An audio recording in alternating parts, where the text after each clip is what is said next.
Well, the Rip City Remix tried hard tonight, but they could not take down the Golden State Warriors as they fall 103 to 86 inside Moda Center. And I say that jokingly. Of course, it was your Portland Trailblazers who took the loss, but man, this was a team that had some chemistry because they played a lot of games down there together with the Rip City Remix. Dwap Reith, Sidi Sissoko, Ryan Rupert, Justin Minaya, Jabari Walker, Chris Murray all getting run tonight.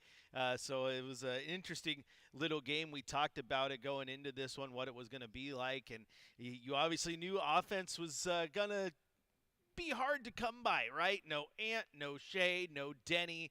Yeah, those guys score a lot for you, and that ended up being kind of the difference in this game tonight as the offense just could not get going for the Blazers. They shot 37% from the floor, including just 20% from beyond the arc.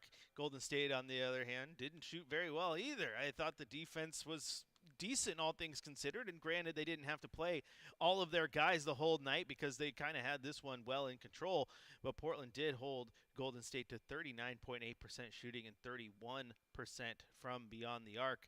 But again, the shooting numbers for Portland, they just weren't there tonight. They weren't there tonight. It was hard to get anything really going. You had a lot of guys out there who were known as being good defenders, but not necessarily being good offensive players. So you knew offense was going to be hard to come by. Now the Warriors jumped out to the early 26-20 lead after the first quarter. The second quarter was really where they did them in, though. They held the Blazers just 17 points in the second quarter. They scored 24 of their own. It was 27-20 in favor of Golden State in the third.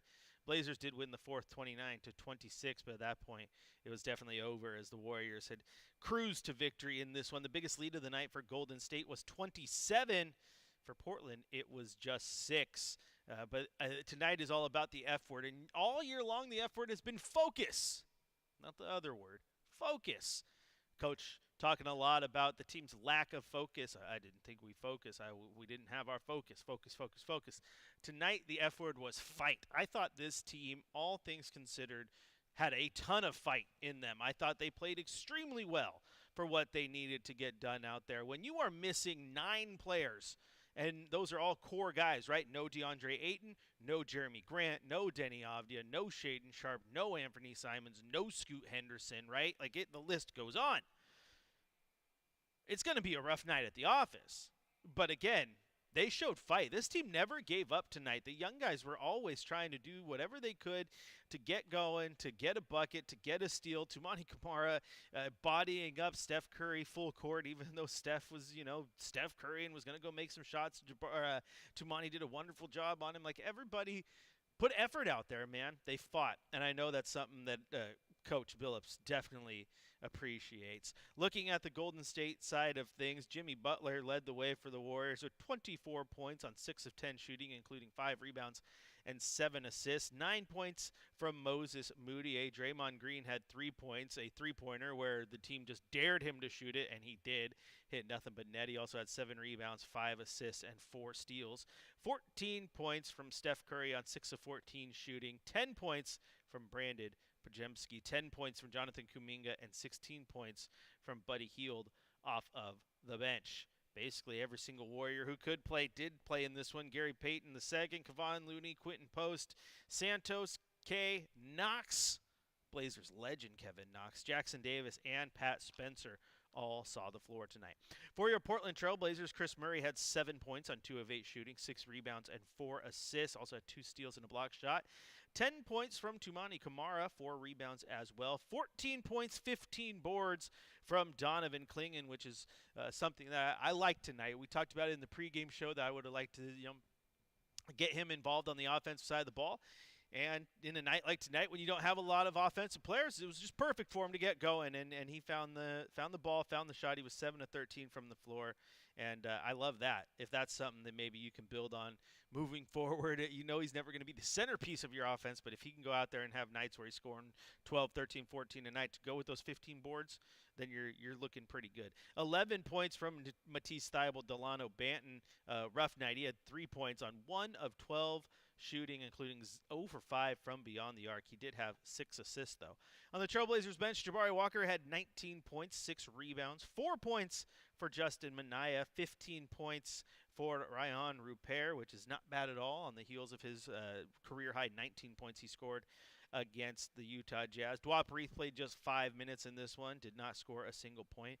And Sidi Sissoko got in this one. He had 3 points, 8 rebounds, 5 assists. He did have 6 turnovers, but Blazer fans kind of got to see what he was all about because early on, I mean, he only had 1 assist early, but you could see that he has good vision. He's always kind of looking to make the next touch pass. He'll get the ball in his hand, he'll drive, and then he'll just little bounce or a little touch, get it to the next guy. Some good vision, good athleticism. It was nice to see him get a run because Portland fans haven't seen a lot of that. Outside of that, I mean, the Warriors did what they needed to do. They came in. It's not as if they sleptwalked, but they kind of jogged through this one, so to speak, and that's all they needed to do to get the victory. Again, the offense for Portland just wasn't there. They had no one that they could go to and guarantee a bucket. Jabari Walker did end up leading the team with 19 points, but again, we know what he is, and he's not the offensive monster for this team by any means. They needed him tonight, though, and we talked about that in the pregame show, right, that it was going to take guys like Jabari Walker and Ryan Rupert and Donovan Clingan and those guys to just get out there and hustle and get points, and to their credit, that's exactly what they did. But it's very, very hard to match a team like Golden State, who is just so prolific offensively, when you are missing just so many pieces. If you want to join in on the conversation with me tonight, 503-248-0620 is the telephone number. And, of course, go to youtube.com, type in Rip City Radio, join the chat there. And Chris J. Burkhardt is the name on social media. Again, the F word tonight. But it was fight, man, and I got to give the team credit. I know you don't like losing games. You don't like any of that. But this team, think about this. I think this team played better against this Warriors team tonight than the healthy team played against the Warriors team to open the season. Because this team didn't roll over tonight. This team battled. And they were outnumbered. They were outmanned. They did not have the weapons, right? Did not have the weapons that Golden State did. But they didn't cower. They didn't wave the white flag. They just kept hustling, fighting, and giving all effort. And that's what that's a culture thing right there, quite honestly. And that's what those young guys are doing. So absolutely love what I saw from them despite the loss. Just because you lost doesn't mean it has to be all bad, right? Again, you were missing 9 players, most of them the key parts of your rotation. What are you going to do? Didn't roll over. That's what you didn't do. And I think that is a victory. Once again, final score, Golden State Warriors 103, your Portland Trailblazers 86. We're going to take a quick break here on Blazers game day, or not game day, fifth quarter. It all blurs together. When we come back, hit you with our drive of the night, shot of the night. Well, we'll talk a little story time, as it were, because I don't know if we watched an NBA game tonight or perhaps Disney was in the building filming a movie.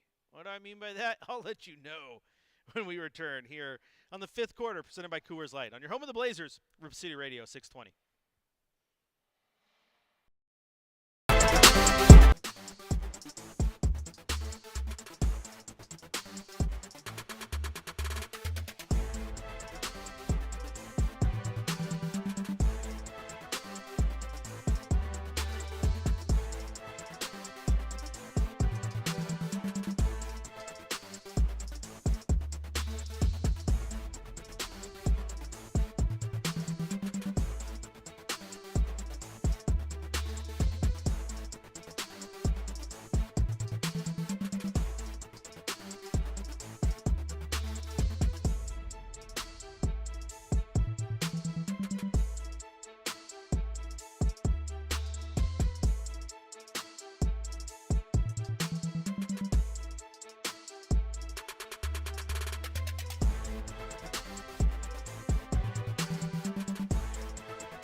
into the fifth quarter. Chris Burkhardt here with you.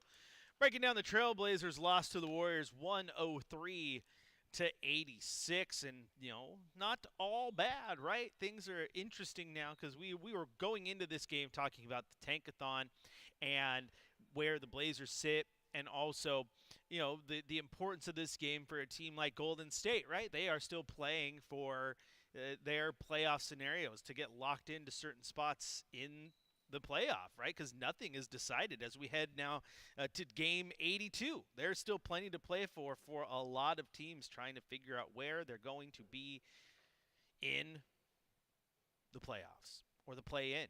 I mean, there's some results tonight that have factored into that. We can take a look real quick at the NBA scoreboard, right? So final scores and updated scores around the league tonight. Final score in Detroit, the Bucks beat the Pistons 125 to 119. Giannis had 32, 11, and 15 assists. Cade Cunningham, 36.6 rebounds and 12 assists. In Indiana, the Magic grabbed a 129-115 victory over the Pacers. Jarris Walker had 15 and 8 for Indiana.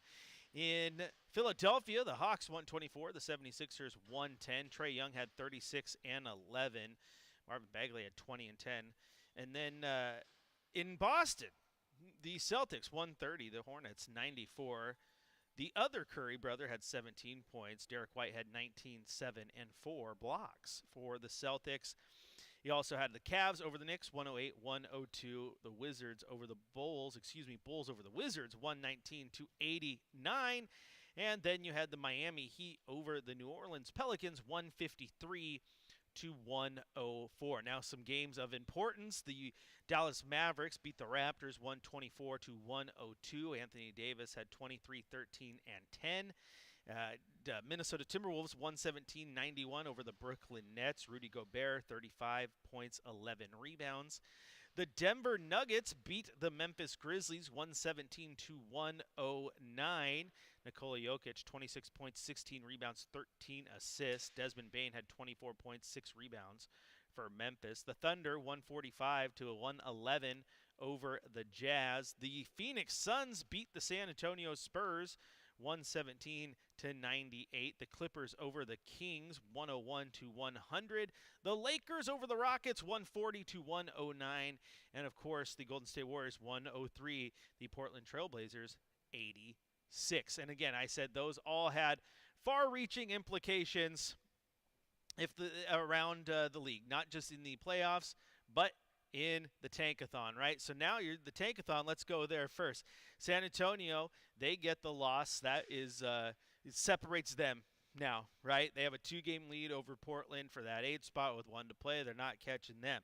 But the big news here is Portland lost tonight and Phoenix won. So Portland has a 1-game lead over the Suns at this point. The worst that can happen is they tie for 9th and split the odds. More likely, Portland ends with that 9th spot. That's a 4.5% chance at the number 1 overall pick and a 20.3% chance of getting in to the top 4. So that's where we are now in the tankathon standings. In the NBA standings, things get interesting too with the Memphis loss to the Nuggets. The Memphis Grizzlies are locked into the play-in now. They are right there in 8. You got Sacramento at 9, Dallas at 10. Things are very, very interesting going into the final game of the season because obviously you got Dallas and Sacramento playing for who gets that home court game. And then you have Denver, LA, Golden State, the Clippers, LA, that team, and Minnesota vying for spots 4, 5, 6, and 7. Wow, right? Wow is all you can say because this is just a tight race, as tight can be. And so how this is going to play out as we get into the final game of the year here in a few days is going to be interesting. Like the NBA has popped itself and turned into kind of must-see TV over the next few days. Now, John Hollinger tweeted out the West scenarios here going into the final game here. It's we're going to assume Minnesota wins. And then if the Clippers and Nuggets win, you could have Denver 4, Clippers 5, Wolves 6, Warriors 7. Again, Grizzlies there at 8. If the Warriors and Nuggets win their final game, then it could be Denver, Minnesota, Golden State, LA Clippers. the Clippers win and the Nuggets lose, it would be Clippers, Wolves, Nuggets, Warriors, right? You get the gist. You get the gist. Like, these teams can end anywhere. Anywhere.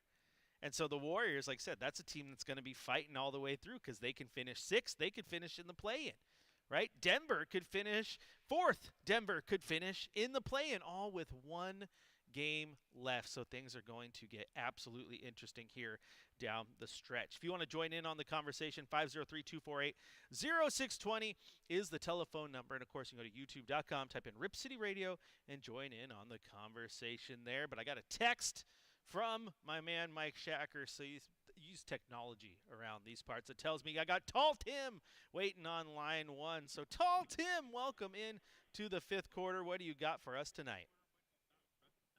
So, if we win Sunday and Phoenix loses, you split it? It doesn't matter what the season record is or anything. It does not. It does not, Tim. So if you tie, in that case, it would be the 9th place team and the 10th place team tying. You take the odds for 9th and the odds for 10th, combine them, and divide them evenly. Wow. Yeah, they got this. The CPA's working on this thing, I guess. Well, yeah, it's interesting this year. I mean, I think part of the season you have to look at the general managers. Did they put their teams in a bind by getting rid of key players? And then you have to ask the bigger question, is the rules of the NBA just too tight where you couldn't keep a team together? So I think that's a pretty big factor in this season. And, of course, then the shenanigans with Doncic to play with LeBron. Right. That's still a little suspicious in my book. But I must say I looked at the box score more than I looked at this game tonight, and I think it was I validated by the results because I'm working on a pirate song, so I kind of want to wrap that up. So anyway, Clinton.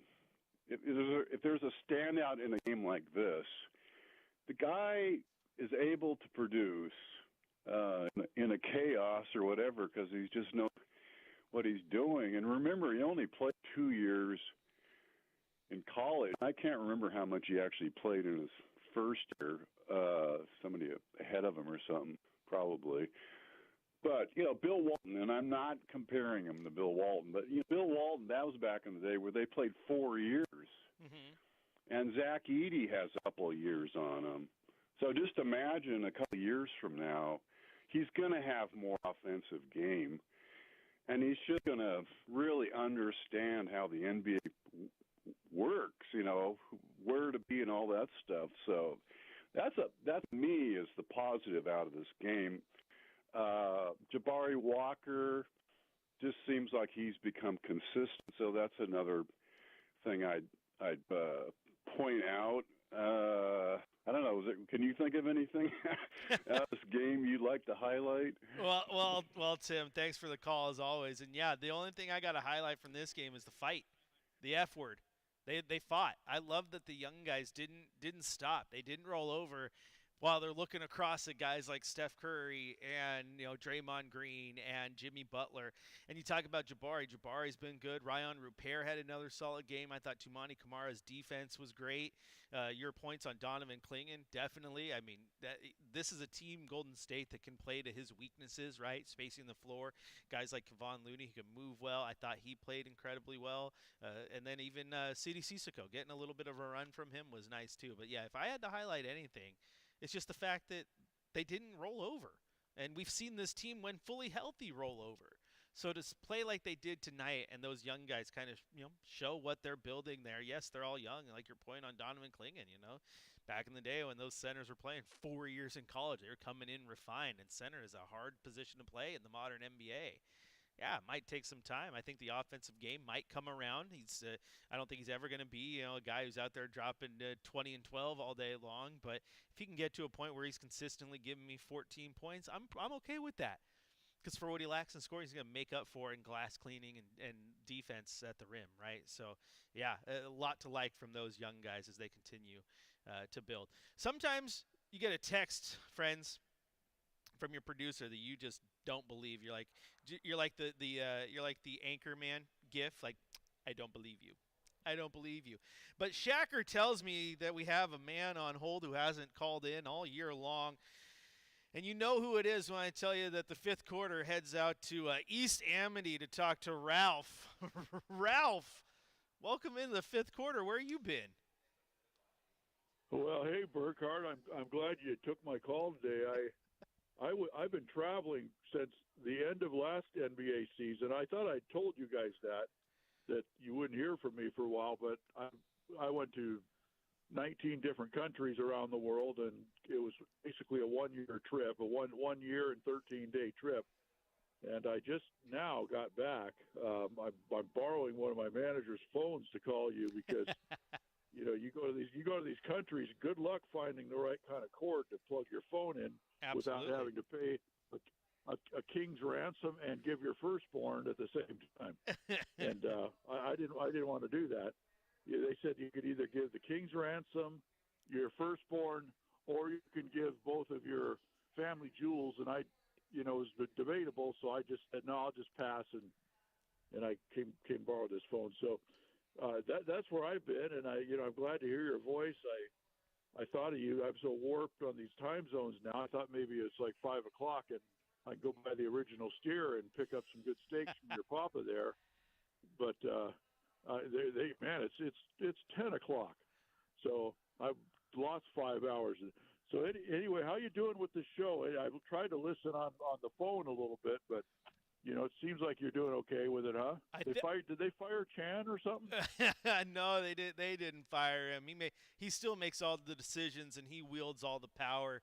He just moved on up a little bit. I'm doing fine with the show. I'm in a groove. We're feeling good, making the best out of this long NBA season. We got one more game left, and then I think my vocal cords get a little bit of a break until Chad takes vacation time and starts putting me in the Rip City Drive more often, which I don't know if that's going to happen or I'm just trying to speak it into existence. Yeah, well, that's a good way to do it because, I don't know if he's listening or not, but it's probably, bouncing off the stars and it'll go into his head because, on certain days of the week, sometimes there isn't a whole lot in there. It's kind of empty, right? You know what I mean? Absolutely. Yes. So how's your dad's meat shop anyway? Is it doing good? Oh, the meat shop is it's doing wonderfully. It's doing wonderfully. People, that's one thing they always need, right, Ralph? People always need to eat. So they're going to show up and they're going to get their steaks and they're going to get their food and they're going to enjoy it. But Dad knows what he's doing over there. I dropped in the other day and started bossing people around to remind them that I still know what I'm doing around that place. But no, things are going well. Things can get a little crazy when you own a small business, but things are going well. Yeah, I know you're not supposed to mention the name, the original steer, but I just did. And if the management there at your little radio station has problems, just have them give me a call. But tonight's game, I was listening to Travis, is great. I'm going to tell you, I've said this before, but people don't know how good they have it with the various radio people, Travis included. You listen around this league, and you're going to hear a bunch of old geezers that you wonder if they lost their cane, they might not make it into the broadcast table. And Travis was real good and fresh, and that's good. But it reminds me of tonight's game. Reminds me of when I just have a little job, a little mow and blow or something out there, and I send 6 guys out there to do it. It's kind of like that because it's very lopsided, and some are standing around, some are working, and it just gets kind of funny. That's how this game seemed to me tonight. Would you agree? But the funny thing is that both teams had 6 people out there, and it was a little more than a mow and blow, but kind of the same idea. Yeah, it was. Am I onto something here? I think you're onto something. It was an odd game. I mean, the Blazers showed up. Like I said, the guys fought hard, but they really didn't stand a chance in this one with the way Golden State showed up. But I do like the fact this team fought, Ralph. I mean, you know what? You're out there, you're doing landscaping. Dad's running the meat shop. Sometimes you just like the worker who says, when you say, hey, I need you to do this, it's yes, sir. And they go to work and they give it their all. And that's what the Blazers did tonight.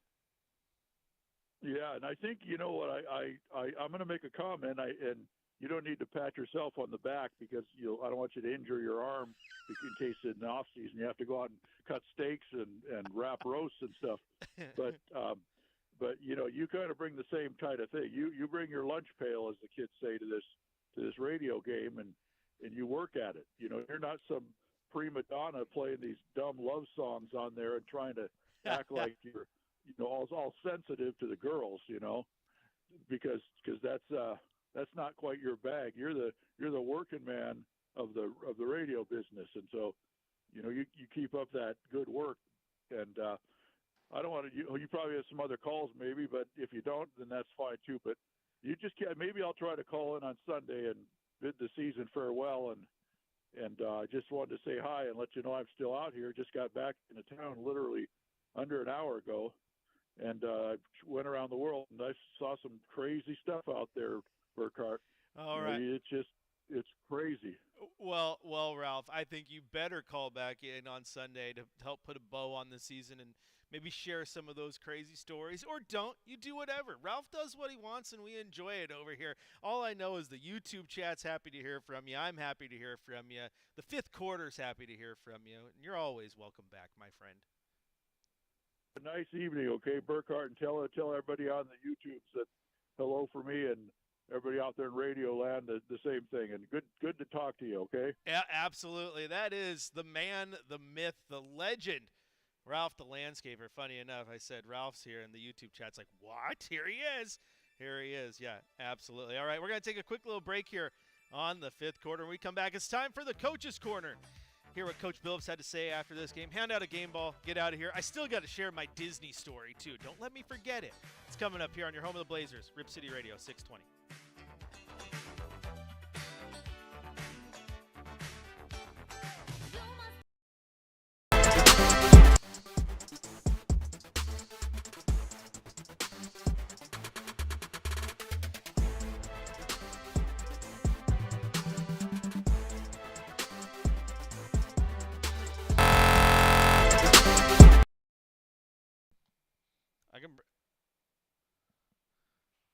No, because they hear the radio ads.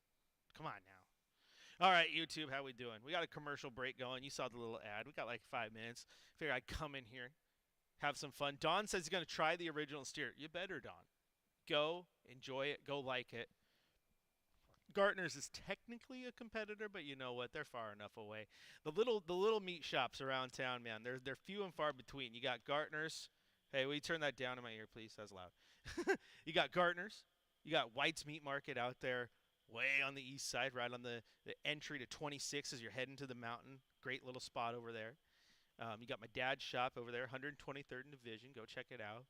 You got the meeting place, which you hear about all the time on if you listen to the Hops games on Rip City Radio. I haven't had a chance to go in there.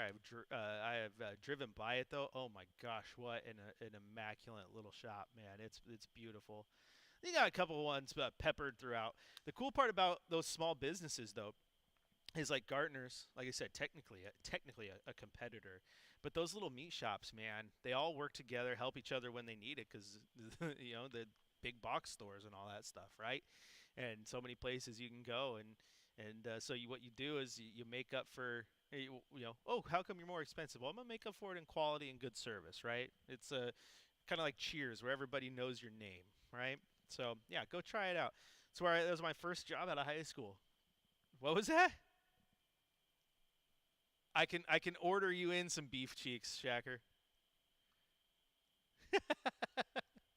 Yep, I'll get whatever you need. But yeah, go try it out. Go try it out. Yeah, Don, that's the thing. You have to. So whether you're shopping at Gartner's or my dad's shop or White's, it all helps because they're all helping each other, and man, it's a fun gig. It's really cool. You learn so much there working at the meat shop. It's been a few years because obviously I'm doing all this and my other gigs, but I still know my way around the place. I still go in there and grab a knife every once in a while and know how to work around and know how to help honey bake a ham during Christmas, tie off prime ribs, all the fun stuff, man.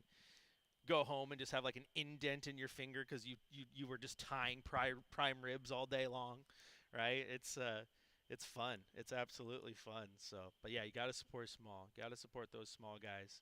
And again, the quality is where it's at, right? You're never gonna get that service anywhere else.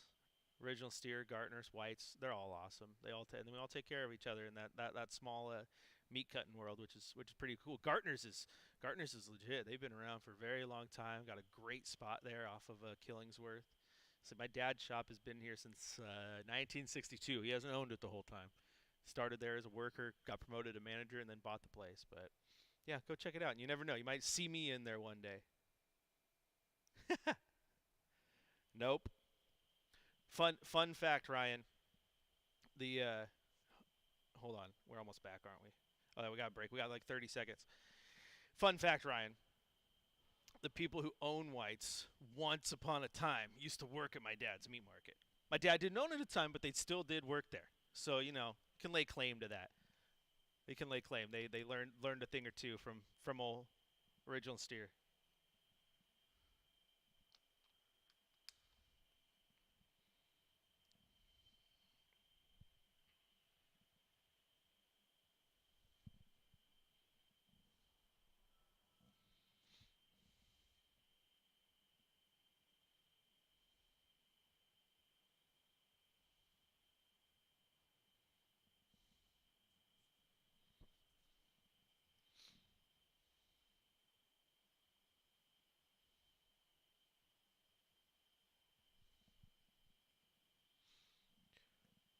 Welcome back into the fifth quarter. Chris Burkhardt here with you.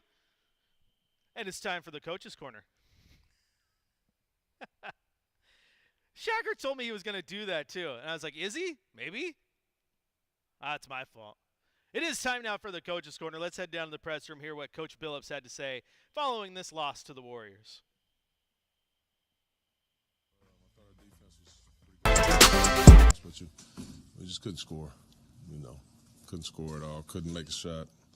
But I thought our defense scrapped, holding this team to 103. And I know they didn't have to play everybody their normal minutes, but I thought just we were sound the entire time. I thought we tried to share the ball. Did a good job with that. 21 assists on 32 made field goals. We just couldn't make a shot, man. Couldn't make a shot. Jones, since Tease has come back, it looks like he's playing maybe the freest of his career. He's done things both on and off ball that really he hasn't done in his career. What do you kind of attribute that to?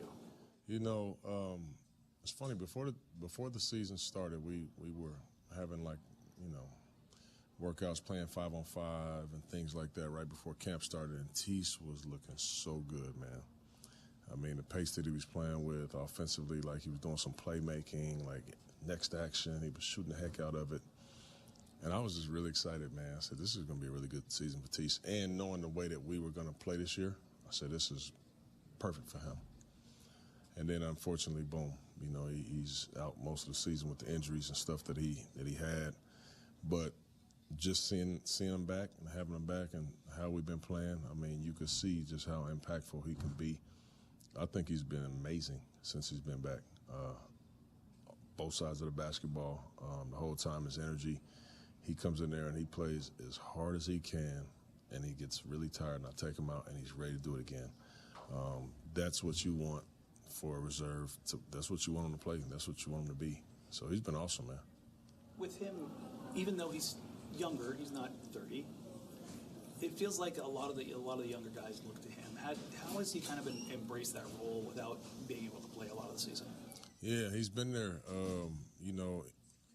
Guys like Tumani and some of our real defensive players and the guys, they go to Tease and ask him questions on some of the things that he does, some of the ways he's thinking out there. And he's just been a good teammate that way. And again, Tease he's not a real vet.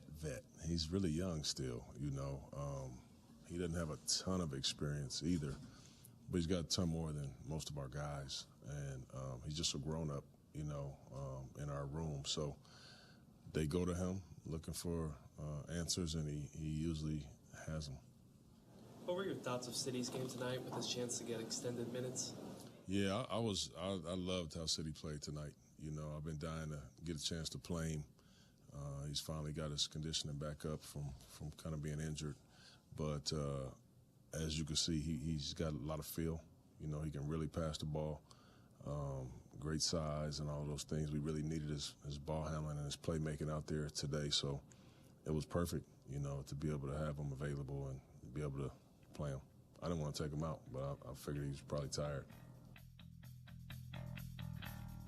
Who is the MVP?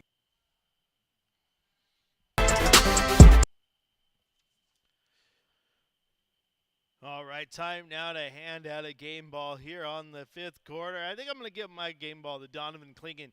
14 points, 15 rebounds, a block shot, just an assist, only 2 personal fouls, and I thought this was a matchup with a team that could really mess with him a little bit. The way they space the floor, the way their bigs move, could put him in those positions where he could struggle, and I thought he did a pretty good job handling it. So good job there to DC. DC, fun game. Blazers fought hard. All things considered, what more could you want, man? There was no starters. There was no Shea, no Ant, no Scoot, no DA. The list goes on, right? No Denny Abdia. It was all the young guys, the real young guys, the Rip City remix, as I joked about in the open. And it kind of was, because these guys have played a lot of games down there together. Dwop and City Sissoko, Ryan Rupert, like they had played games down there with Rip City remix. So, yeah, this was a Rip City remix team, and they did. They played a heck of a game, just couldn't get, past a great team like the Warriors, man. So kudos, though, because this team could have rolled over, and they absolutely didn't. They absolutely didn't. Sean chimes in with a quick comment, says, I think DC and Denny should work together in the offseason to work on their post games. Yeah, I would agree but disagree, because I don't think Denny needs a post game. I don't know if he needs to do anything different, Sean. I think what he does right now, he's so good at. Just keep doing it. That's what's led to these great performances. Don't slow it down. I think part of him just driving to the rim and pushing that tempo is kind of what makes him great.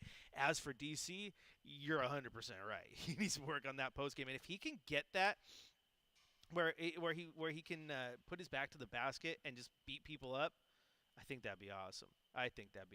So even if he wants to work on it, as you said, I don't know if you necessarily need to.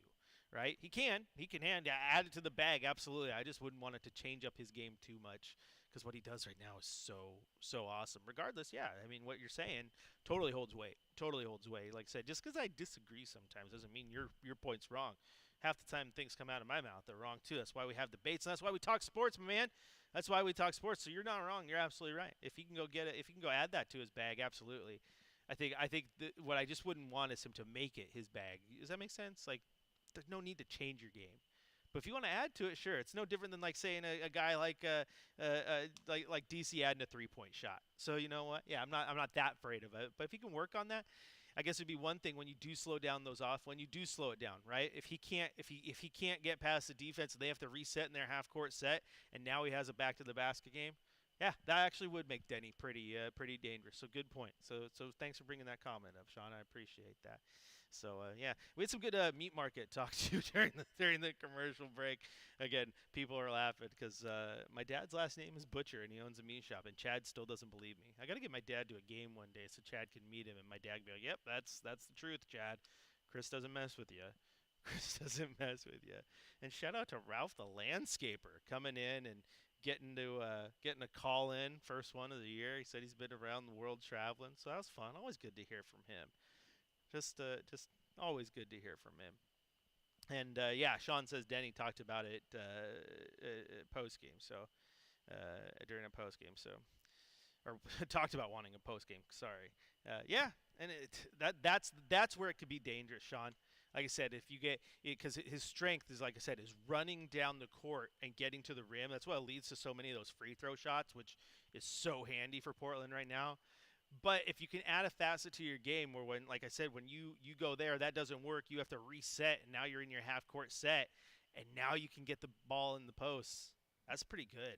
That's pretty good, especially if you can get DC going too, and you get two guys who can do that a little bit. I'm excited.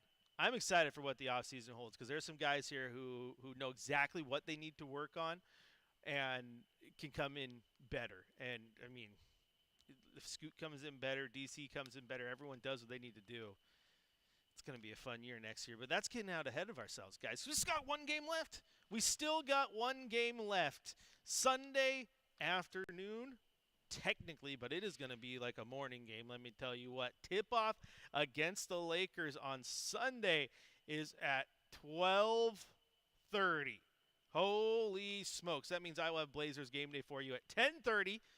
Blazers media dining better be destroying the breakfast game. I miss covering Seahawks games. Seahawks games, my friends, they have an omelet bar for the media for those Sunday morning kickoffs. An omelet bar. That sounds good right now. But it'll be a fun game. It'll be the last game of the season against the Los Angeles Lakers. And we are kind of in the air as how the postgame will go, just so you know, because they're going to have Joe Cronin up talking to the media, may do some exit interviews. So it might be an extra long postgame as we hear from some of the players that we don't normally hear from after the game, which is going to be kind of nice. Talk to Joe Cronin for the first time since he signed that contract extension and put a bow on the season that has had its ups and downs, but boy, howdy, has it been fun. Has it been fun? Oh, Sue reminds me, Disney story. Okay, real quick. This is my story. Thank you, Shacker. This is my story. So a kid wakes up, right? He goes to bed, and he's sitting there. He's like 9 years old, 3 foot, nothing, and all he wants to do is be a basketball star. Thank you so much for the reminder, Sue. He just wants to be a basketball star. So he wishes. He's sitting there, and he looks out his window, and he sees a shooting star. I'm writing this for Disney, by the way. And he sees a shooting star, and he makes a wish. And he's like, I wish I were an NBA star. And then he nods off and he goes to bed. And then he wakes up the next day. And all of a sudden he's got a beard. He's 3 feet taller. He's got a jump shot. And he has a contract from the Golden State Warriors. And his name would be Pat Spencer. Because that is what Pat Spencer looks like. The young guard for the Golden State Warriors, who is a former college lacrosse player, 100% looks like a guy out of a Disney movie who made a wish upon a star, and he became a real NBA star. Like, I was sitting there looking at members of the media. I'm like, this has like a sequel to like the Luck of the Irish written all over it, right? Like this is some sort of Disney Channel original movie. Wish Upon a Star, the Pat Spencer story.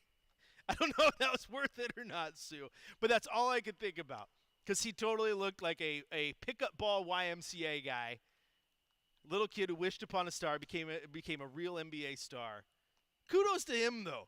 I say it jokingly because the dude's obviously a baller. You got a hoop to get in the NBA, my man. Got a hoop to get in the NBA. But he totally does look like a lacrosse player, too.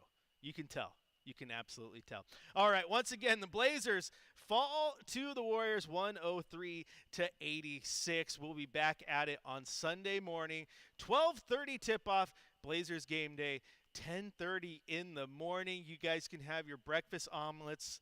Breakfast with Burke. We're going to change the name of Blazers game day. Breakfast with Burke, 10:30, Sunday, Rip City. I'll talk to you then.